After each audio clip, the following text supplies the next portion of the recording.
Mademoiselle, Monsieur, bonjour. Je suis très heureux de vous retrouver à notre émission La pensée et les hommes d'aujourd'hui et je vous remercie pour votre fidélité. Devant les accès, oserais-je dire les excès, des théories féministes, on peut se poser la question de savoir quelle est la place de l'homme dans la société d'aujourd'hui. C'est la question à laquelle nous allons tenter de répondre au cours de notre émission.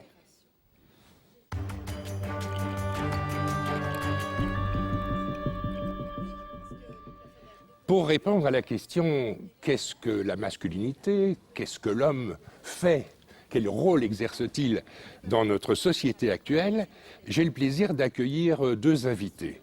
Le docteur Jean-Paul Van Wetteren, vous êtes psychiatre et psychothérapeute, et puis un pédagogue, monsieur Jean Gabard. Vous êtes déjà venu à l'émission nous parler de votre ouvrage intitulé, de façon un peu provocatrice peut-être, enfin vous le direz, « Le féminisme et ses dérives, rendre un père à l'enfant roi », ouvrage publié aux éditions de Paris. Ma première question, messieurs, porterait sur ce concept de masculinité. On comprend bien ce que c'est que la féminité, mais qu'est-ce que c'est que la masculinité? En quoi est-on un être masculin? Docteur. Bien, je pense qu'il faut parler d'abord de en quoi est constituée l'identité de l'homme. Mais je pense que la première des choses, c'est évidemment le patrimoine génétique.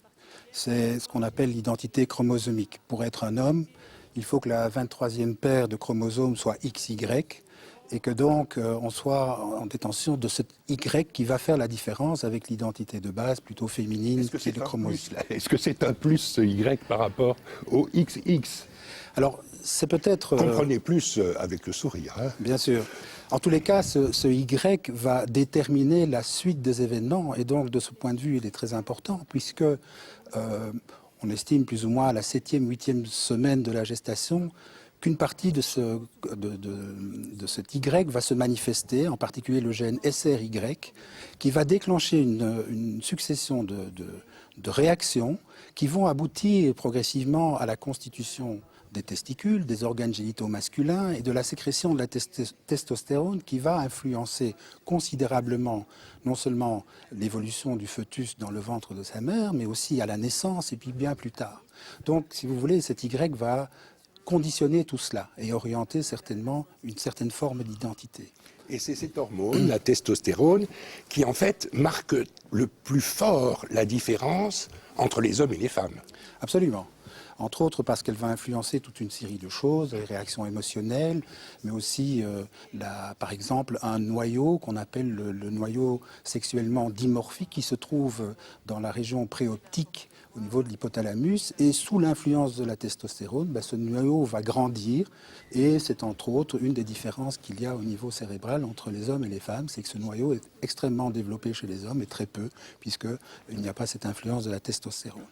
Donc les différences physiologiques vont entraîner une série de conséquences en quelque sorte. Bien sûr, donc il va y avoir cette identité anatomique qui sera différente pour toute une série de choses. Autre chose est évidemment de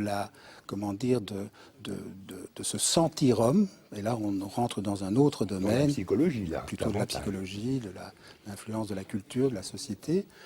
Et puis encore, il y a l'étape ultime de cette identité, c'est le choix sexuel. Donc c'est l'identité sexuelle, la préférence sexuelle, ou l'inclinaison, comme disait Freud, pour aller choisir plutôt un objet qu'un autre. Voilà ce qui constitue, à mon sens, le fondement de l'identité d'un homme. Voilà. J'ai le souvenir, assistant à une soutenance de thèse, mais il y a quelques décennies déjà, que le récipiendaire disait, c'était une thèse de gymnastique, que par rapport à la force physique, l'homme et la femme ne sont pas du tout sur un pied d'égalité, et que l'homme peut accomplir des prouesses physiques, en gymnastique par exemple, dans les sports, que la femme ne peut pas accomplir. Donc il y a aussi, sur le plan proprement physique, la complexion de l'individu, il y a des différences. Alors, outre les différences hormonales. Bien sûr, il y a toute une série, disons, de fonctions qui sont peut-être plus développées chez un sexe que l'autre. Et on pourra peut-être y revenir. Mais vous abordez d'emblée déjà une question qui, moi, me paraît fondamentale. C'est la question de l'égalité et de la différence. Alors, c'est clair que les démocrates que nous sommes, nous tenons profondément, fondamentalement, à l'égalité entre l'homme et la femme. Entre les citoyens. Alors, du point de vue Entre politique. les citoyens. Voilà, du point de vue politique. Je parlerai plus précisément d'égalité en droit.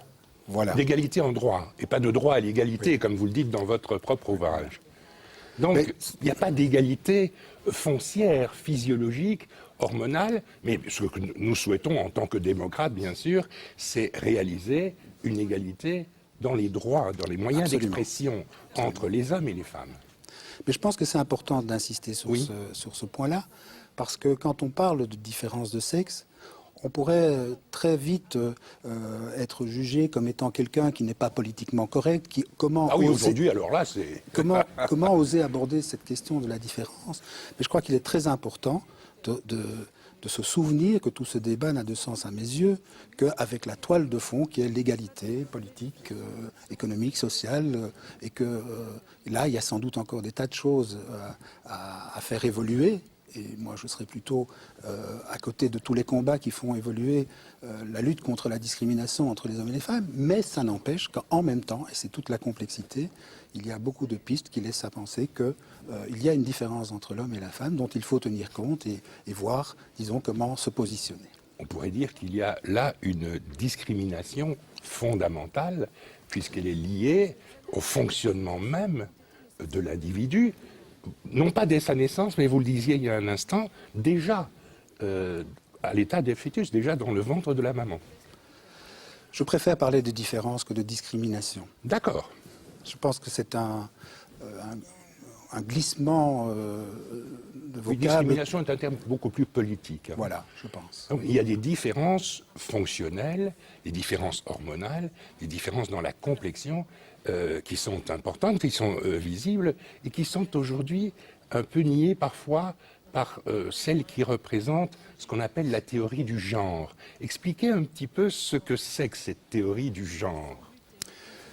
Mais je pense que cette théorie du genre, en fait, cherche à découpler complètement ce qui serait le sexe masculin ou féminin de ce qui serait le genre, qu'on appelle souvent le sexe social, c'est-à-dire l'ensemble des responsabilités, des comportements, des habitudes de chaque être. Et si vous voulez, elles ont cherché, je pense, à déconnecter ce qui serait de la nature, de l'ordre du biologique, qui constitue la différence des sexes, et puis ce qui serait de l'ordre culturel, qui serait attribué donc à ce genre qui subit l'influence de la culture, de l'environnement, et en fait, on vient contester l'ordre naturel des rôles attribués aux différents sexes. Je pense que c'est comme ça qu'on pourrait peut-être en partie résumer cette théorie du genre.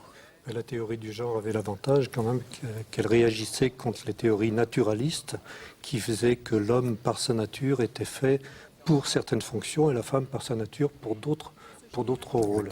Donc là, de ce côté-là, la théorie du genre a fait bouger les choses dans le bon sens.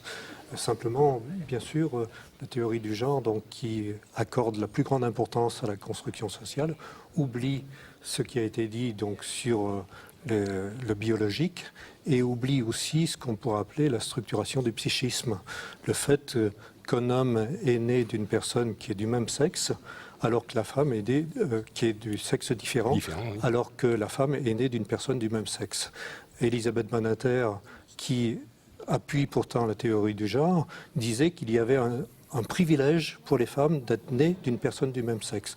Moi, je ne parlerai pas de privilège, je parlerai simplement de différence, mais cette différence existe bien. Elle le dit elle-même, et elle est en cela un peu en contradiction avec elle-même quand elle dit qu'on est femme parce qu'on est construit en tant que femme et on est homme parce qu'on est construit en tant qu'homme. Donc, bien évidemment, les choses ne sont jamais très simples et il n'y a pas qu'un seul domaine qui fait un homme ou une femme, il y en a au moins trois, le biologique, la structuration du psychisme et bien sûr la construction sociale. Alors justement, la position du bébé devant la maman, selon qu'il est un homme, un garçon ou une fille, ça va déclencher un certain nombre de réactions. Quelles sont ces réactions, docteur? Alors je pense que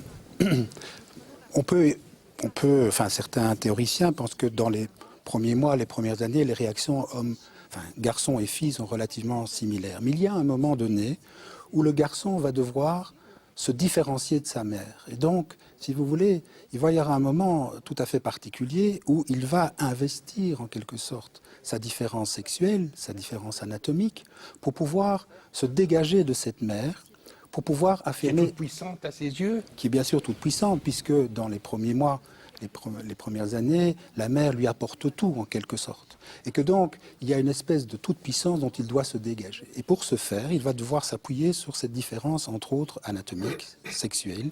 Et donc, si vous voulez, ça va être une étape tout à fait cruciale, qui est très différente pour la petite fille, puisque lui, il va devoir affirmer son identité masculine face à une femme qui est différente de lui. Avec en même temps ce qu'on appelle l'angoisse de castration, c'est-à-dire qu'au moment même où il va s'appuyer sur cette différence anatomique, il y a le risque potentiel de la reperdre et de revenir en arrière à cette féminité primaire dont il a, entre autres, été l'allié, je dirais. Et donc, c'est une étape très différente entre le garçon et la fille, puisque cette opération ne doit pas se faire du côté féminin. Et alors, dans la suite, quand le garçon devient adolescent et puis devient adulte, il garde des traces, des marques du souvenir de cette opposition. Et certains hommes, qu'on dirait machos ou bien à la masculinité très affirmée, ont peut-être mal réglé ce problème avec, du lien avec la mère. Ou bien en conservent les échos dans leur comportement ultérieur. Il n'est pas sûr que les machos aient vraiment assumé leur masculinité. Il me semble plutôt que c'est le contraire, c'est-à-dire que ce sont des hommes qui n'arrivent pas à assumer la différence et le fait d'être différents de leur référence première, c'est-à-dire la maman, et à partir de ce moment-là, ils ont besoin de manifester continuellement. Et cette différence, vous l'avez bien dit, donc est une différence qui est bien marquée puisque le petit garçon se aperçoit, donc dès qu'il s'aperçoit de la différence des sexes, et d'abord c'est quelque chose qu'il entend, hein, en disant elle pour une fille, en disant il pour lui, il entend la différence, et à ce moment-là, donc pour lui, ça veut dire qu'il ne pourra jamais être comme sa référence première, comme sa maman. Et pour lui, c'est une castration psychique qui est terrible. On appelle ceci la castration primaire. Et pour pouvoir supporter cette différence, il est obligé de la refouler. Sinon, il ne pourrait pas survivre. C'est quelque chose de vraiment très fort. Et refouler cette souffrance, eh bien, il essaye de se prouver qu'il n'a jamais souffert. Et pour prouver qu'il n'a jamais souffert, eh bien, il essaye de se prouver qu'il n'a jamais voulu être comme sa maman. Et donc, eh bien sûr, il se prouve qu'il n'a jamais voulu être comme sa maman en disant que ce modèle-là, il n'en veut pas, que ce modèle-là n'est pas le bon. Et lui, à partir de ce moment-là, il pourra se tourner vers un autre modèle qui est celui d'un homme. Donc ce machisme est davantage d'origine psychique que d'origine culturelle. J'avais la vision un peu idiote sans doute, mais de la théorie des climats de Montesquieu, on voit que les gens sont plus machistes dans les sociétés méridionales et un peu moins dans les sociétés septentrionales. Et je me disais que peut-être en Norvège, on était plus accessible au féminisme qu'en Afrique. Mais c'est pas ça la véritable explication. Et que, comme toujours, il y a plusieurs choses. Superposition du culturel et du psychique. Et donc, c'est-à-dire que, comme tout petit garçon, l'homme a besoin à un moment de dénigrer la femme pour se constituer autrement. Justement, pour pouvoir supporter cette souffrance, cette castration primaire. Et devenu homme, adulte, eh bien, tous les humains, même adultes, n'arrivent pas forcément toujours à très bien assumer cette différence. Et de là, le besoin de certains de réaffirmer constamment, d'être constamment dans le refoulement et de dénigrer complètement la femme. Mais au-delà des différences hormonales, on observe aussi dans la réalité des différences d'aptitude entre les hommes et les femmes. Je prends un exemple. On aura souvent remarqué que les femmes ne s'en sortent pas avec une carte routière. Madame qui est à côté du conducteur ne parvient pas à dire à son mari ou au chauffeur « Tiens, tu dois prendre par là ou tu dois prendre par là ». Ce défaut d'aptitude est particulièrement féminin, dit-on. Est-ce vrai, docteur ? Alors, je pense qu'il y a tout un domaine qui est en train de se développer grâce à l'apport énorme de l'imagerie cérébrale, où on peut maintenant quasiment faire une photo cellulaire de ce qui se passe dans un cerveau au moment même où l'être humain fait tel ou tel acte, pose tel ou tel geste.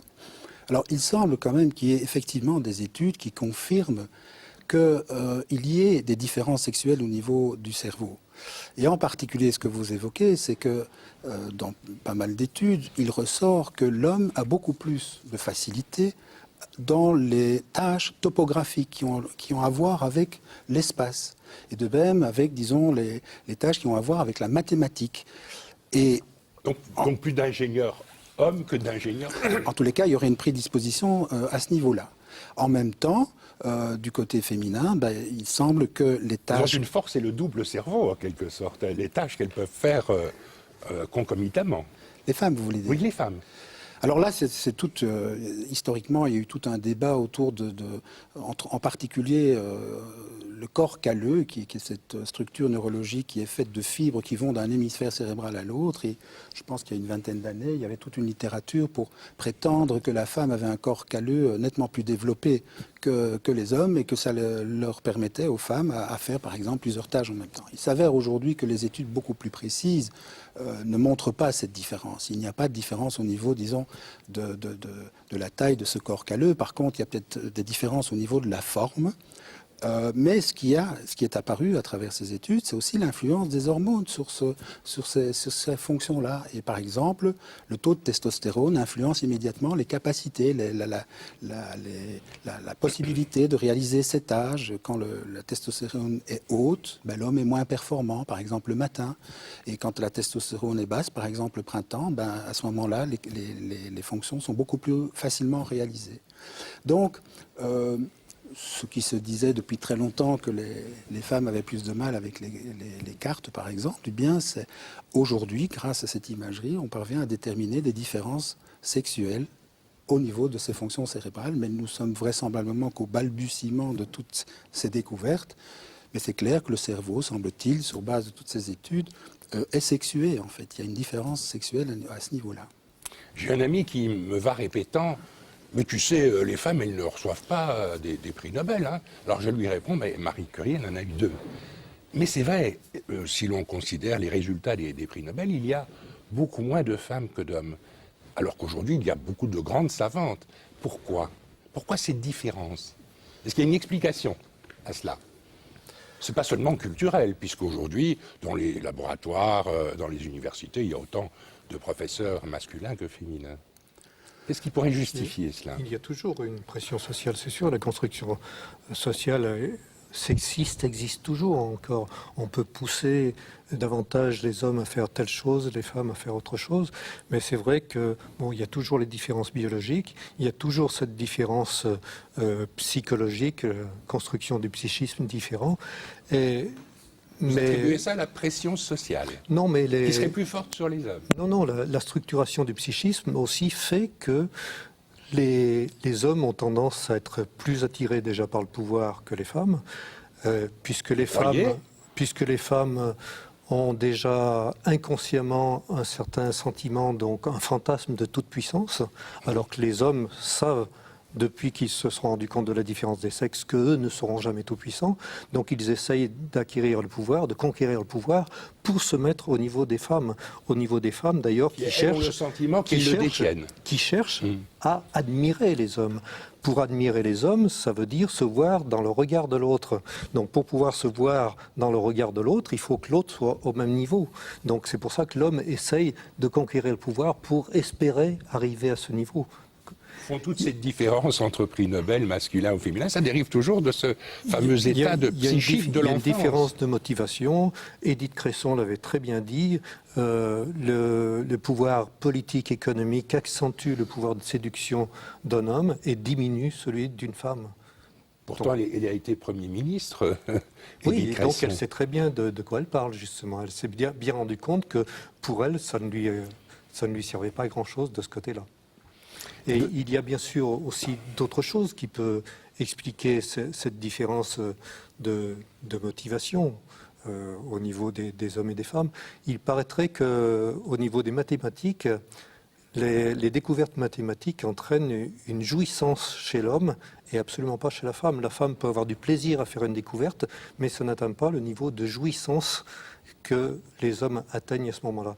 Et on pourrait voir qu'à ce moment-là, à cet endroit aussi, les niveaux de jouissance ne sont pas toujours les mêmes. On pourrait dire très souvent d'ailleurs, quand il se passe quelque chose chez les hommes au niveau psychique, c'est physiquement chez les femmes et inversement. Vous vouliez ajouter quelque chose, docteur Van Je pense qu'on pourrait y voir aussi le goût presque naturel et influencé entre autres par la testostérone de la compétition en fait. Et je pense qu'il y a peut-être là une piste qui fait que l'homme serait plus à la recherche de valorisation sociale, y compris jusqu'à chercher à obtenir un prix Nobel, parce qu'il a un goût fondamental de la compétition. Il aime la bagarre. Oui, une prédisposition, une forme d'agressivité ou de lutte, et que donc peut-être, ça pourrait être une autre cause de pourquoi il y a plus de prix Nobel masculins que féminins, mais peut-être que les choses vont changer, puisque aujourd'hui, compte tenu de toute l'évolution, cet esprit de compétition, on le retrouve également, et peut-être de plus en plus, chez les femmes. Et donc peut-être que les choses vont changer aussi de ce point de vue-là. Donc tout n'est pas hormonal, puisque les femmes, vous dites, ont aujourd'hui plus d'esprit de compétition que les hommes. Mais moi, je ne suis absolument pas convaincu que tout soit hormonal. Oui. Simplement, je crois qu'il faut, il faut pouvoir peut-être sortir de ce dualisme entre tout est biologique, tout est culturel, et puis c'est soit l'un, soit l'autre. Et c'est cette chaque fois les trois aspects. Oui. Voilà. Trois aspects qui se mêlent. Je voudrais vous poser une question de la situation de l'homme aujourd'hui au sein de la famille. Quand on regarde autour de soi, on observe que beaucoup de familles sont éclatées, que beaucoup de femmes vivent seules avec leur ou leurs enfants, éventuellement avec un nouveau compagnon. J'imagine que pour l'enfant, l'absence du père, ça a des conséquences importantes et graves. Vous qui êtes pédagogue, vous avez vécu la situation dans vos classes. Oui, oui. Il faudrait distinguer là aussi deux domaines. Il y a l'absence du papa, mais quoi qu'on peut dire qu'en général, le papa est de plus en plus présent depuis une cinquantaine d'années, beaucoup plus présent qu'avant. Donc le rôle de papa est de mieux en mieux joué actuellement. Par contre, il y a un autre domaine, et c'est la fonction de père qui, elle, est de moins en moins jouée, parce que cette fonction de père est assimilée au rôle sexiste qui existait avant. Alors qu'on parlait très souvent de père avant et de fonction de père, je dirais que très souvent d'ailleurs avant, la fonction de père n'était pas jouée, puisque celui qui était censé être dans la fonction de père était très souvent dans l'autoritarisme, et l'autoritarisme c'est une fonction de dictateur, ce n'est plus une fonction de père. Actuellement, justement, parce qu'on réagit contre cette fonction qui était une fonction un peu dictatoriale, eh bien, on a tendance à ne plus vouloir jouer la fonction de père. Et dans les familles, même quand il y a le père et la mère, la maman et le papa, très souvent, le père ne joue plus la fonction de père. Il laisse la maman s'occuper des enfants et il ne dit rien. Et l'inconvénient, bien sûr, c'est que si cette fonction de père, cette fonction séparatrice n'est pas jouée, très souvent, les enfants ont des difficultés à intégrer les limites. Oui, et dans les écoles, la fonction de père n'est pas assumée, par exemple, par les professeurs féminins, par les institutrices, etc., ou pas souvent totalement assumée. Oui, parce que la fonction de père est considérée comme sexiste et autoritaire, et on a tendance à ne plus en vouloir. Bon, alors déjà, il y a le fait qu'il y a de plus en plus de femmes dans l'enseignement, mais il y a aussi surtout le fait que même les hommes ont tendance à ne plus vouloir jouer cette fonction. Et à materner les élèves ou les écoliers. Sans être vraiment dans le maternage, c'est-à-dire qu'on ne joue pas tellement cette fonction séparatrice. On est plutôt dans la négociation, on essaye de s'adapter, on dirait presque qu'on est plus dans l'éducation, on est plutôt dans la séduction ou dans la séducation maintenant. On essaye de comprendre l'enfant, on essaye d'aller dans son sens, et c'est le contraire de l'éducation qui consiste à conduire hors d'eux, alors qu'avec la séduction, on le ramène à soi. Votre réaction à ce que vient de dire M. Gabard, docteur Van Meteren? Alors, je pense que ce qui est évoqué dans la fonction paternelle, c'est ce qu'on classiquement on appelle la loi symbolique du père, qui est donc dans cette métaphore freudienne, le père qui vient mettre une limite, qui vient jouer le rôle de tiers entre l'enfant et la mère, et qui de ce fait-là, si vous voulez, met une limite aux choses.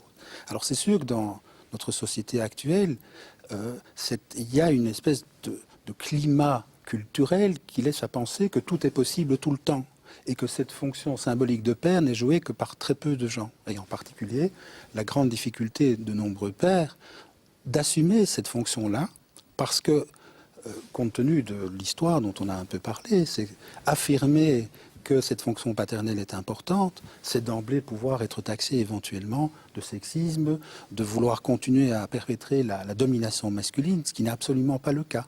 Et donc, effectivement, dans ces familles, il est très important que cette fonction paternelle soit assurée. Alors, cette loi symbolique du père était aussi constituante de ce qu'on pourrait appeler une organisation de la famille verticale, c'est-à-dire qu'il y avait symboliquement le père qui détenait l'autorité, qui prenait l'essentiel des décisions, qui transmettait aussi, il y a une œuvre de transmission de toute une série de valeurs, d'un patrimoine, de tas de choses.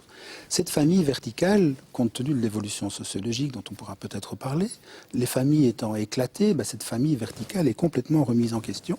Et on a plutôt affaire à une famille horizontale où, disons, on pouvait espérer qu'il y aurait une espèce d'autorégulation qui ferait que chacun pourrait assumer les différentes fonctions nécessaires à l'éducation. Mais il s'avère, à l'expérience, que c'est extrêmement difficile et qu'il y a toujours une espèce de nostalgie de cette fonction verticale, de ce père symbolique qui n'existe plus, en fait. Nous n'avons pas le temps. C'est pas une nostalgie, c'est une nécessité qu'il y ait cette fonction séparatrice pour le bien de l'enfant.